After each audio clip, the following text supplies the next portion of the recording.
ganito po mga kapatid, inimbitahan ko na po kayo sa Sunday na po kasi yung anniversary namin.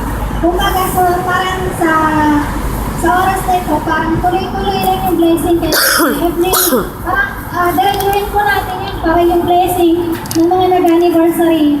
Maragdagan din po yung nadala-dala po natin ng blessing. Makikibahagi po ako ng konti sa mga nabigay ng mga sulat.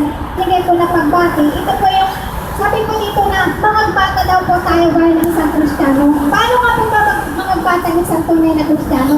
Sabi po na paglalabas tayo kanina, sabi po niya, sa bawat pagkilos daw po ng bawat isa sa atin, may kagalakan.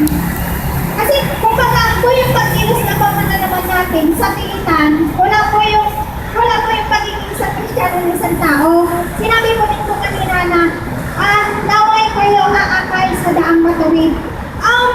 Kumbaga sa daang matuwid kasi ilasante po, yun po yung aral po namin kung sinabi po doon na isang pilay. Kumbaga, maaaring isang tao ay nagiging pilay lang po yung isang tao kasi kapag yung nawawala na po siya ng pag-asa. Pero bawat isa po kasi sa akin, naniniwala po ako na hindi po tayo pilay. Kasi po every Sunday po, nakikinig po tayo. Yung pagiging pilay na bawat isa siguro sa atin, siguro po base po sa mga narinig po natin, nagiging patuloy po yung daan natin. Yung ibinigay po natin abay, ito po yung pag-iingat daw po ng bawat isa sa atin para hindi po tayo marigaw. Kung titignan po natin sa ating mga paligid, di po ba may mga sign kung anong road, kung anong banda. Kumbaga, sa ating paglakad po kasi, may mga iba't iba po tayong mga kasalubong.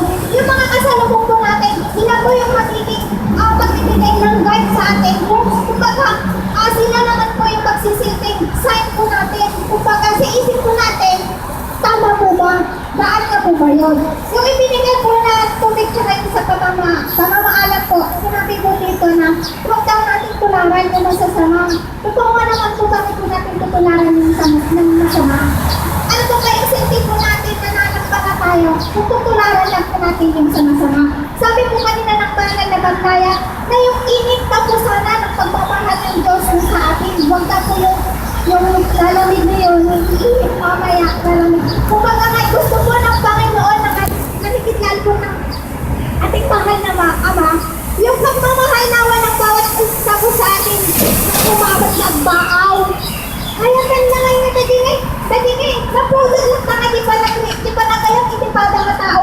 Kasi po yung init na pagmamahal ko, yun po yung magagay ko sa atin. Yung sinasabi ko lang, pagkilos na may kagalakan. Maraming